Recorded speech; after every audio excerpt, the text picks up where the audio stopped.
ESPN 94.1 FM and AM 930 present The Drive. It is Friday. We're set for the weekend. Welcome in. It's The Drive. ESPN 94.1 and AM 930 for this Friday, February 9th. We're going to open up our text line in just a few minutes for you. 304-396-TALK, 304-396-8255. We don't have Marshall baseball. We don't have Marshall basketball this weekend. We do have Marshall tennis on Sunday. We do have Marshall softball to talk about today. We've got that. And, of course, there's track and field happening this weekend at Marshall as well. But basketball, we got to wait because it's the MAC Sunbelt Challenge that's coming up this weekend, and Marshall has declined to participate because Marshall has its own MAC Challenge every year with the schedule. What do you think? You think Marshall should ditch the schools on the Mid-American Conference side of the schedule and just participate in this, or would you just schedule the teams that you want to play in the Mid-American Conference? Doesn't matter what the net is, anything like that. We're going to schedule Ohio every year. We're going to schedule maybe Toledo, maybe Akron. Whatever team we want to play, we'll just go ahead and schedule that. You can have your little MAC Sunbelt Challenge. We'll be good. We're going to take this Saturday off. You guys have a fun time playing the MAC Sunbelt Challenge. We'll just take a few days off, get better, rest up a little bit, get set for the final push into the conference tournament season. I think Marshall's doing the right thing here. Honestly, it's not a bad idea for the rest of the Sun Belt except for Marshall, since Marshall already has a connection with MAC schools and has Marshall and Ohio on the schedule every year and just about every year, and it should be on the schedule every year. I'd like to see Marshall make sure that happens every single year in all sports. Doesn't matter what it is. Marshall and Ohio should play in everything always. I just like the matchup, and maybe you can get Miami back on the schedule as well. I'd like to see Miami on the schedule. In basketball, I would like to see Marshall and the Redhawks. Bring that one to Huntington. Let's do that one. Do you have an actual MAC school you like to see Marshall play? Is there one or two? Is there a matchup you think, hey, I would like to have that back on the schedule? I think that would be good. Or are you still, I'm done with the MAC? Are you in that attitude, that mode of living? So we'll open up text line for you this hour. It's 304-396-TALK, 304-396-8255.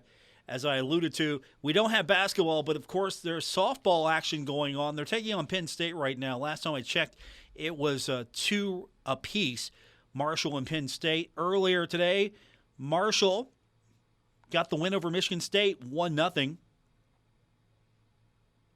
First career win for Coach Morgan Zirkle. So she gets her first win as a coach and in the Marshall dugout.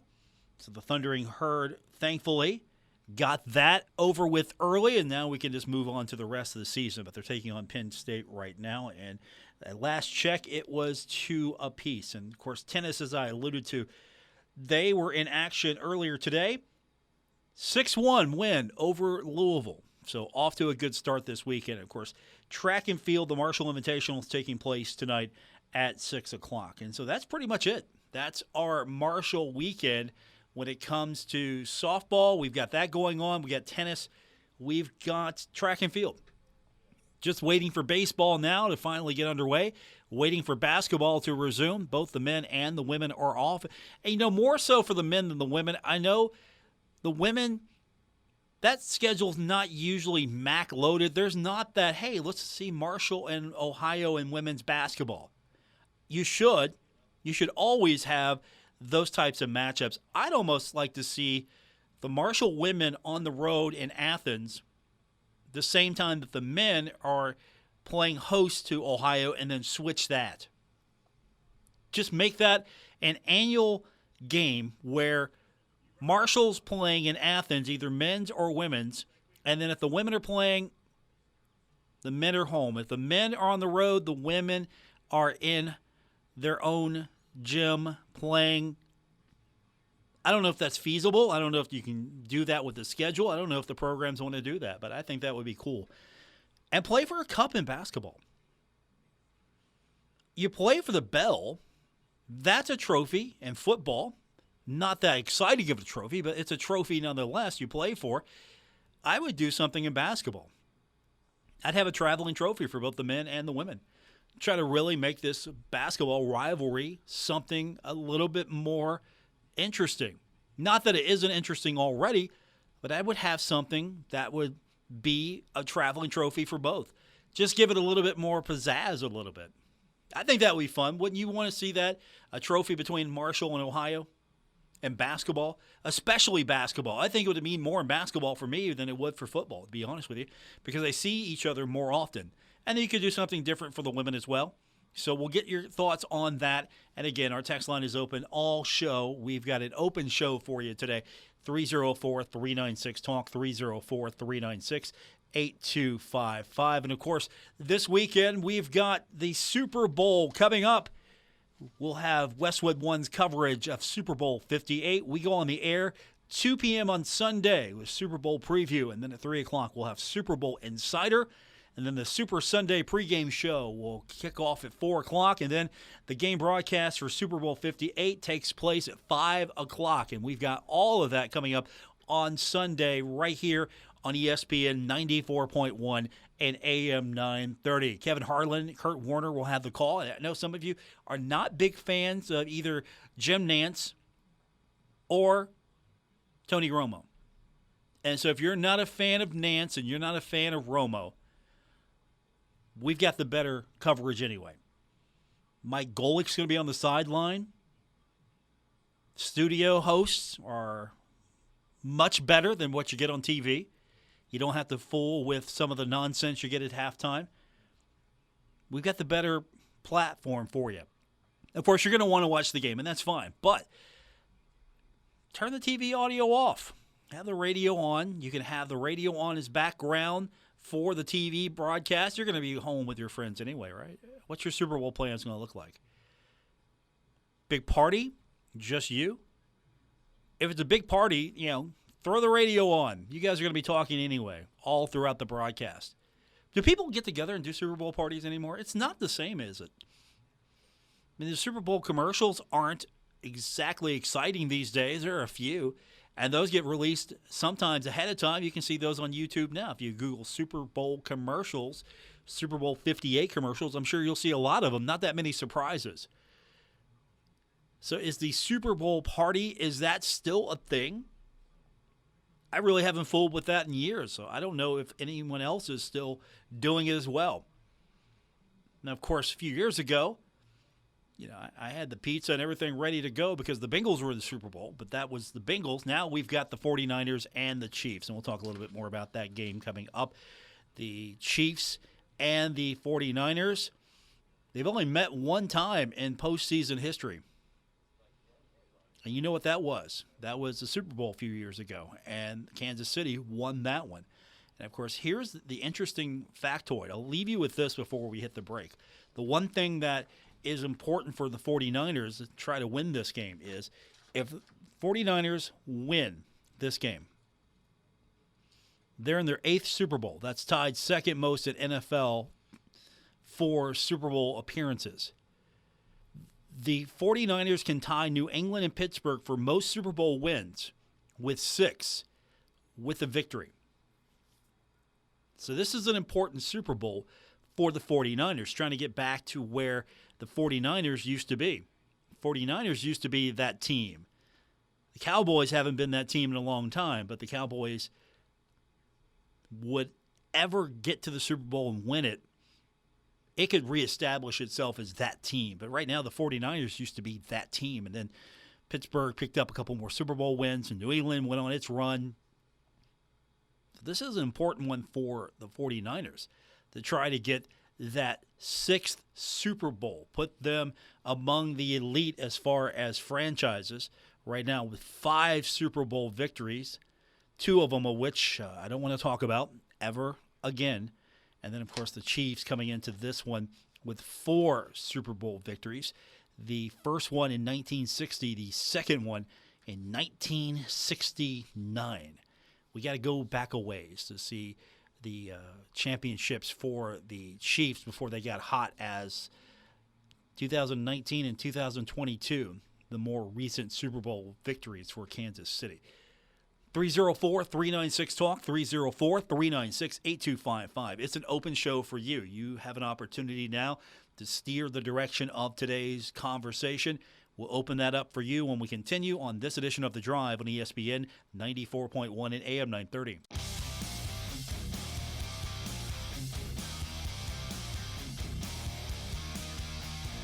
This is The Drive with Paul Swann on ESPN 94.1 FM and AM 930. Updating softball, Marshall's in action against Penn State. Marshall at one point led this one 2-0. Penn State has scored 5 unanswered.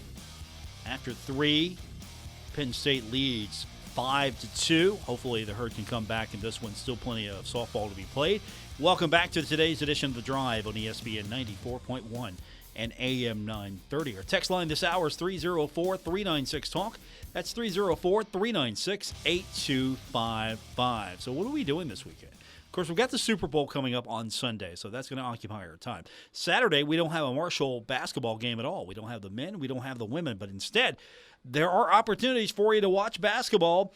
The Sun Belt Basketball Challenge with the Mid-American Conference. So here's how this works. And we'll start with the men. The men were on the road in the first round of the MAC Sun Belt Challenge. So now the Sun Belt Conference will host 12 Mid-American Conference schools. There's 11 games on Saturday, and then there's going to be one more on Sunday afternoon. You don't play on Sunday. You don't play Sunday. It's Super Bowl Sunday. What are you doing? You don't play on Sunday. That's against the rules. You don't play on Sunday.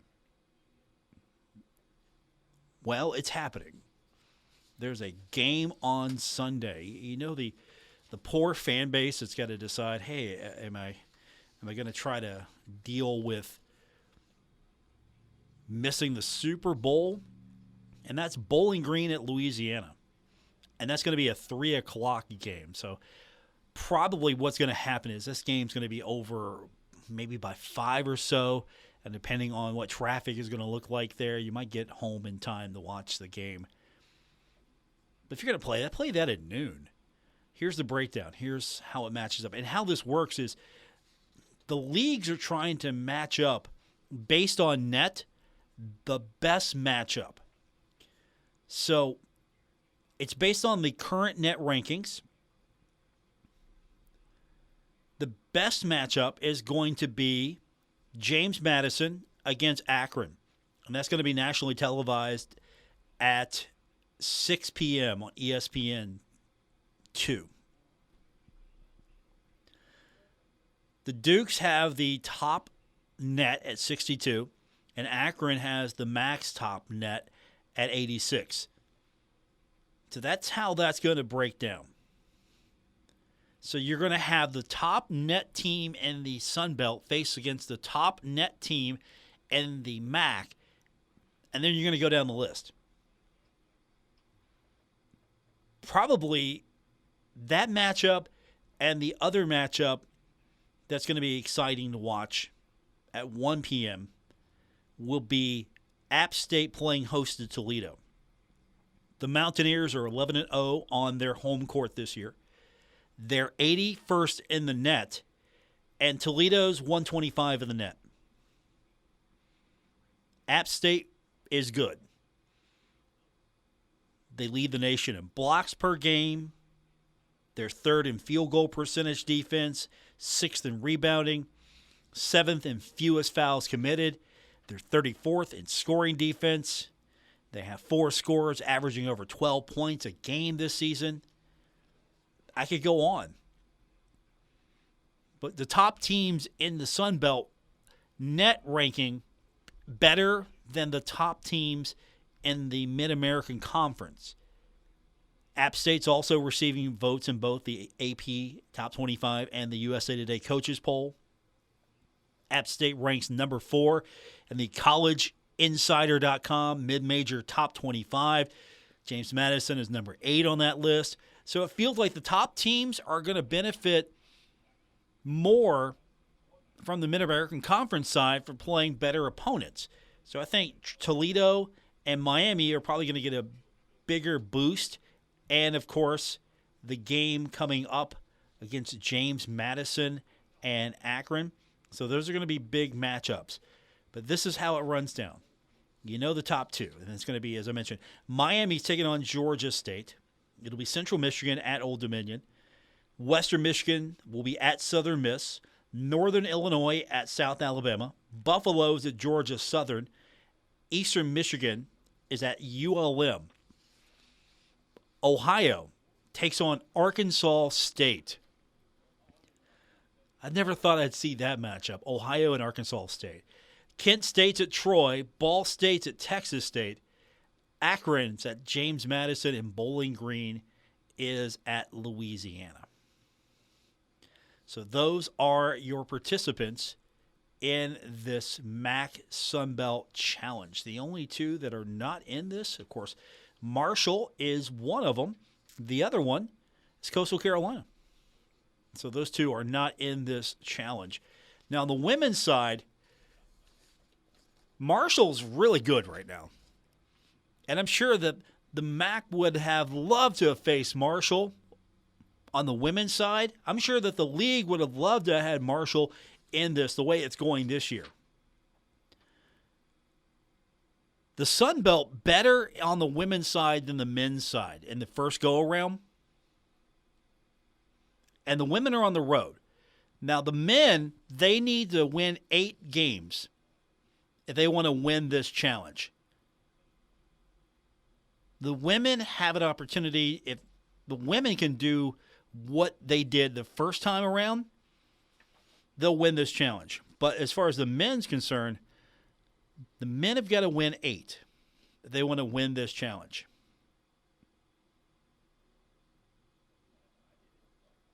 Here are the matchups. Because the Sun Belt and the women's side, 9-3 advantage. And the men's side, 7-5. So they got to win 8 games. The women have just got to win out or get 4 more. If the women get 4 victories, they'll get the challenge belt. I guess that's what they're giving away. I'm not sure what the trophy looks like. I'm curious about. So I'm going to have to investigate that one. I'm going to be honest with you. I don't know what the trophy looks like for this thing. How this works. Here's what it looks like as far as the schedule is concerned for the women. First up, it's going to be ULM and Toledo. That's going to be at 12 o'clock on Saturday. Old Dominion's at Kent State. South Alabama's at Eastern Michigan. Texas State's at Ohio. Louisiana is at Central Michigan. Georgia State is at Miami of Ohio. Troy is at Bowling Green. Arkansas State is at Akron. Southern Miss is at Buffalo. Georgia Southern's at Northern Illinois. And App State is at Western Michigan. And then on Sunday, it's going to be James Madison and Ball State. That's going to be nationally televised on CBS Sports Network. The rest of these games are going to be in ESPN+. You think Marshall should be in this thing? What do you think? You think Marshall should be in this thing right now? I mean, James Madison's the top team in the net of teams participating. Ball State, 81st in the net. James Madison, 104. You think Marshall should have been in this thing on the women's side?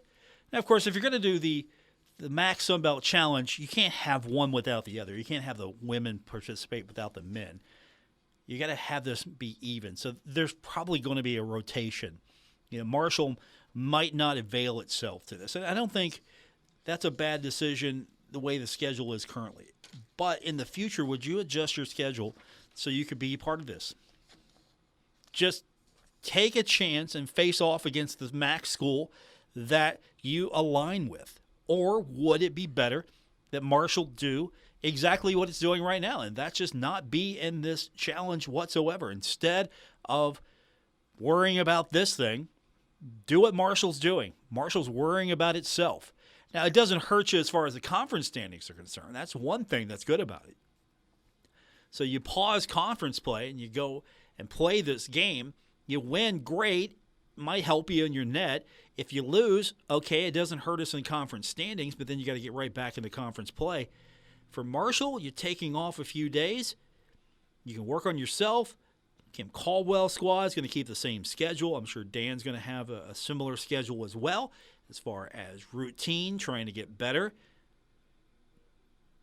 I like the concept, but I like it without Marshall. Now, if this was something else, a different challenge, maybe a different part of the year, maybe you would have just a challenge with a different conference. Then maybe Marshall would be more inclined to participate.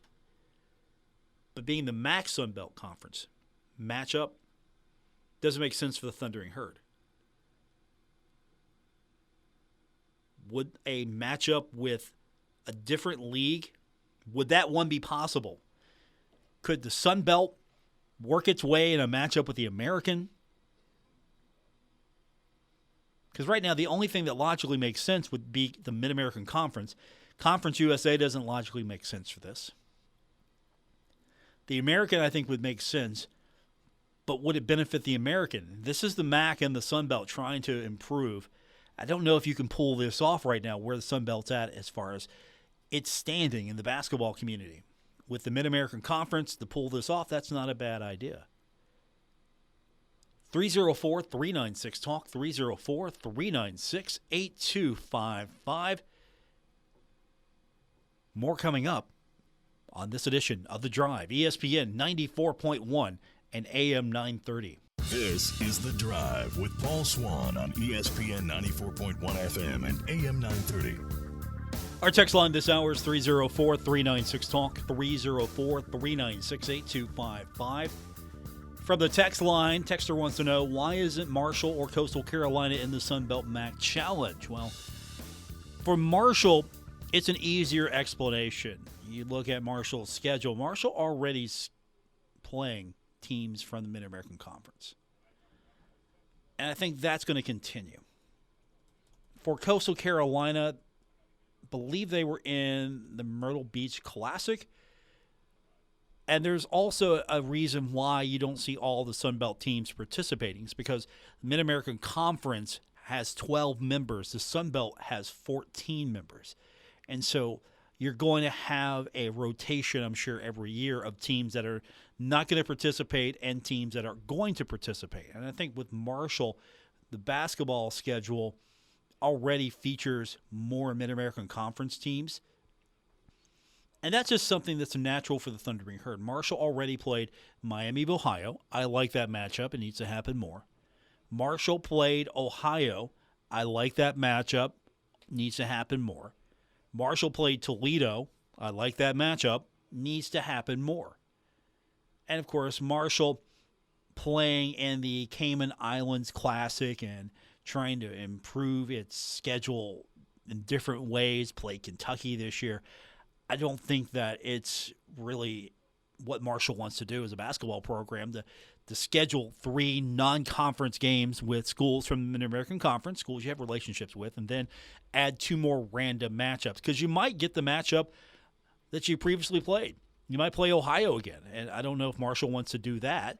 Or you might play a school that maybe just doesn't make sense for Marshall on the schedule. Of course, you're traveling to one of these, and you're going to play host to one of these. So which school would you avoid? If you were Marshall, which school would you want to avoid if you're trying to schedule?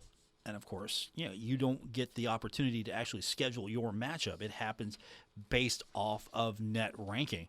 So you look at this breakdown, and you have Toledo, Miami, Central Michigan, Western Michigan, Northern Illinois, Buffalo, Eastern Michigan, Ohio, Kent State, Ball State, Akron, Bowling Green, That's a matchup. You could also possibly match up with a team that you faced off against previously. I mean, that's the danger of this. That's absolutely the danger. You played Toledo, you've played Ohio, you've played Miami. They're some of the top teams. You have Buffalo, you have Akron, Bowling Green, Eastern Michigan, Central Michigan, Northern Illinois, Western Michigan, Kent State, Ball State. I mean, they're a particular school that you want to see the Herd play again. And I think if there is, you probably schedule it non-conference because some of those schools make sense, especially the ones that I just listed that Marshall already played. And if you go down Coastal Carolina's schedule, Coastal Carolina in the Myrtle Beach Invitational played Wichita State, College of Charleston, and Furman. So a little nice mix-up there of schools. I don't think that Coastal wanted to have anything to do with this schedule.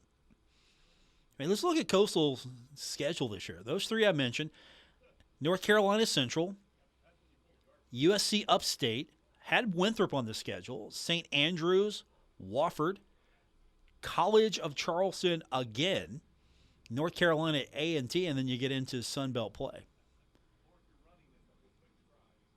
I don't know if I'm exactly excited for the matchups beyond the fact that I'm familiar with MAC schools.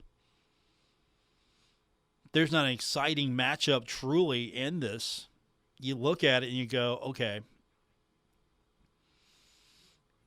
maybe the Toledo matchup, that one. Appalachian State, I'm interested in that one. Probably because of the fact that it's a couple of good basketball teams. So I might be interested in that one. But on a Saturday where I don't have a Marshall game, I don't know if I'm randomly just flipping the dial going, okay, let me check out some of this. If I'm a casual fan. Now, if I'm a fan of those schools, I'm obviously going to tune in. But if I'm just casually looking for a basketball game on a Saturday, I don't know if I'm tuning in. This is more of a scheduling alliance. This is more of a let's figure out how to improve basketball for both these leagues. And so you have this scheduling alliance. Remember Conference USA with that pod system a few years ago? That was absolutely horrendous. It was terrible. And I'm glad Marshall's not in a system like that anymore with the pod schedule. That was not fun. I thought for a second, okay, I'll think about it. I'll give it an opportunity. No, not what it was all cracked up to be. And so this is maybe the best thing to do. If you're trying to boost the net, you're trying to boost how the league is perceived, you're trying to become more than a one-bid league. And I don't know if that's possible right now. Possibly Akron and James Madison will move the needle a little bit, and that's the marquee matchup. So you could look at maybe James Madison and Appalachian State, possibly with good shots at a bid right now in this league, possibly. Troy, possibly. Troy might win the tournament the way that they played. At the end of the day, it's a good experiment. Let's continue it. Let's see what happens here. But I don't think Marshall or the Sun Belt are ever going to be in a league where you're getting multiple bids on a yearly basis. There might be that one or two seasons where, okay, you got more than one bid in. But with the college football landscape reshaping everything, and I don't know what's going to happen for basketball. It's really about football right now, but with basketball, I don't know what the landscape's going to look like. And, of course, the NIT as well. I mean, that's completely blown. No longer will there be a spot automatically given to a regular season conference winner. Instead, the NIT is looking for the best matchups it can possibly get after the NCAA takes its matchups and its teams and puts those teams together. Is there another league, though, that the Sun Belt could partner up with and make it a little bit more interesting? And I don't know if you want to do that. I mean, this is a pretty good scheduling arrangement as far as convenience. Not too many schools are going to have to travel out of their way to take on another team. And imagine, what if Western Kentucky and Middle Tennessee could have got its collective act together, and then you could have seen Middle Tennessee and Western Kentucky in the Mid-American Conference instead of Conference USA, and then you'd have 14 and 14. Marshall would then have to be in this thing. The only thing saving Marshall right now is the fact that the MAC has 12 schools and the conference has 14. So there's two teams that are going to be out every year. And I'm sure Marshall might eventually have to be in this thing. But if Marshall keeps scheduling non-conference foes like Ohio, Toledo, Akron, pick a random MAC school, I don't think Marshall's going to be in this thing. And I'm actually grateful that Marshall's not in this thing, because right now I'd rather see Marshall work on Marshall and get healthy, rest up a little bit, focus on fundamentals, both on the men's and women's side, than playing in this thing. I actually think this is a blessing in disguise for the Thundering Herd. I don't know if Marshall's going to come back strong. I'm not going to be that delusional, but at the same time, this is where I want to see Marshall at right now. I want to see Marshall with the day off. Work on some things. Work on fundamentals. Work on fine-tuning. Work on trying to, as Dan said, they were soft, not come out soft. 304-396-TALK, 304-396-8255. Thanks for the texter. Appreciate you getting that started. More coming up on today's edition of The Drive on ESPN 94.1 and AM 930. This is The Drive with Paul Swann on ESPN 94.1 FM and AM 930.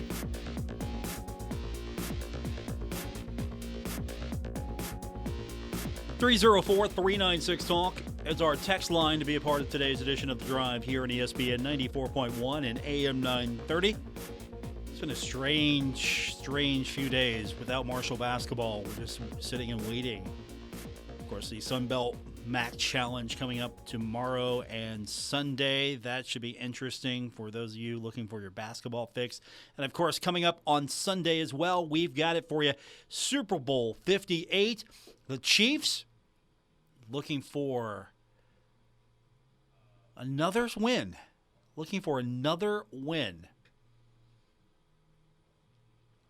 Chiefs have 4 championships. You got to go back to 1960 for the Chiefs to have its run. 1969, they got a Super Bowl win. So if you look at how the Chiefs have got there, they're looking for their 4th Super Bowl win. But they have 4 championships.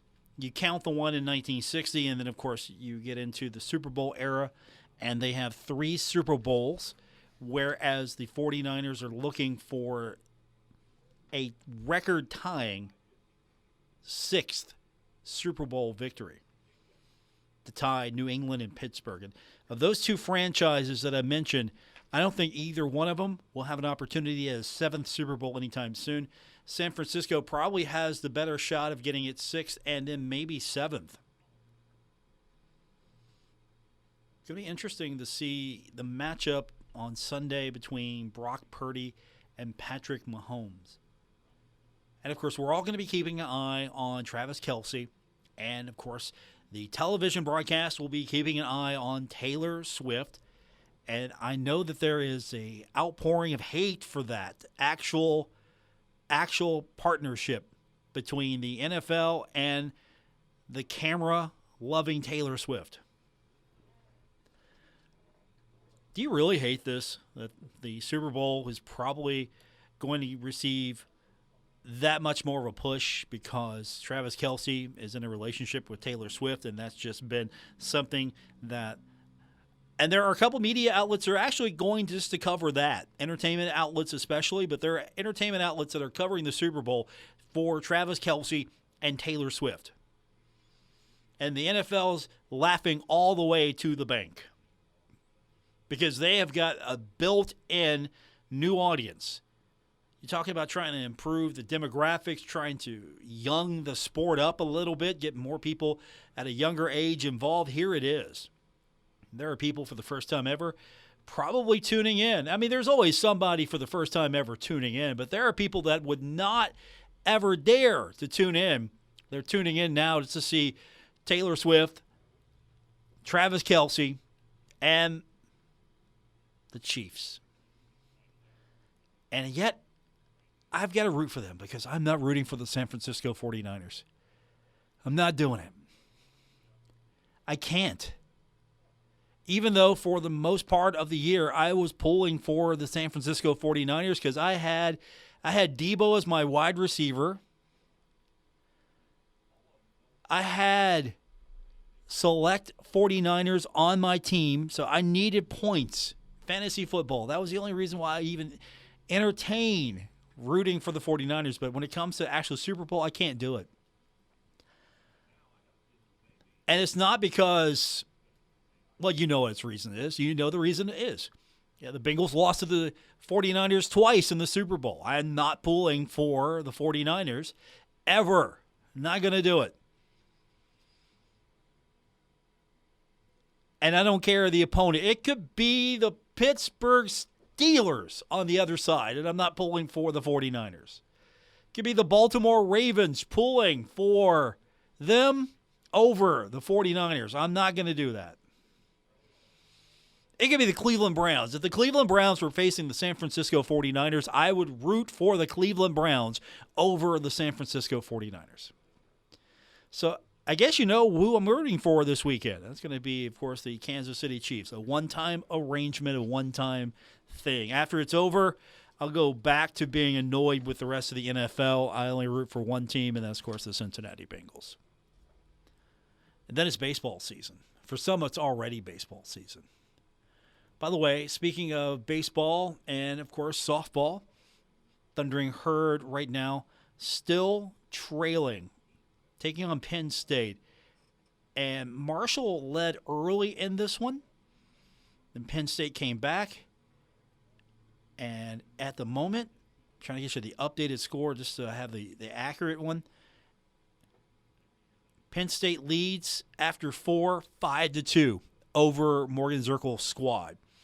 Marshall earlier in the day getting the victory over Michigan State 1-0. It was a complete shutout. Sidney Bickle, perfect in that game, 3 for 3. Hopefully the Herd can rally and get this one going. But I'm not saying it's a bad start for Marshall softball, but they've got some potential. They're playing some tough opponents. They played Penn State and they have played FAU. They played Michigan State. They're playing a really tough schedule these first few games. And I think they're going to be better for it. Our text line for the rest of the show and for next week is going to be 304-396-TALK, 304-396-8255. I do check it from time to time when we're off the air. Also, of course, you can find me on X, formerly known as Twitter, at Paul Swann. I'll be there all weekend long as we get set for Super Bowl 58. And again, we begin our coverage 2 o'clock on Sunday right here on ESPN, 94.1 at AM 930 with Westwood One's coverage of Super Bowl 58. And then at 5 o'clock, we'll have the game broadcast. Looking forward to it. And you can catch it wherever you're at in the tri-state because we're going to be broadcasting our coverage on all of our Kindred Communications stations. That means 93.7 The Dog. That means 92.7 and 98.5 The Planet. That means Big Buck Country 101.5. That means 97.9 The River. Also, we'll be on Cat Sports 93.3 and 1340. So we've got you covered for the Super Bowl. So if you can't be home to watch it with your family or you would just prefer to listen to it on the radio, we've got you covered. Kevin Harlan, the best in the business. He'll be calling the game for us on this very Sunday. We're out of time. I appreciate everyone tuning in. Don't forget, if you missed any part of today's show or you want to go back, we had some good stuff earlier in this week. You can go back to our podcast and download that. It's on Apple Podcasts, Spotify, or wherever you get your podcasts. We've got some good stuff there for your listening pleasure if you missed anything earlier in the week. That's going to do it for this edition. Thanks for tuning in. We'll be back at it Monday and actually have Marshall to get back into again. I like the fact that Marshall's off, but I hate it also because we got to wait a week. It's worse than football. At least we got stuff coming up throughout the week with football as we get ready for a game. For basketball, it's like 7 days of it's like radio silence. What can you really say? So we'll be back at it. Marshall will be back in action early next week, and we'll have those games for you right here on 93.7 and ESPN 94.1 and AM 930. Have a great weekend, everyone.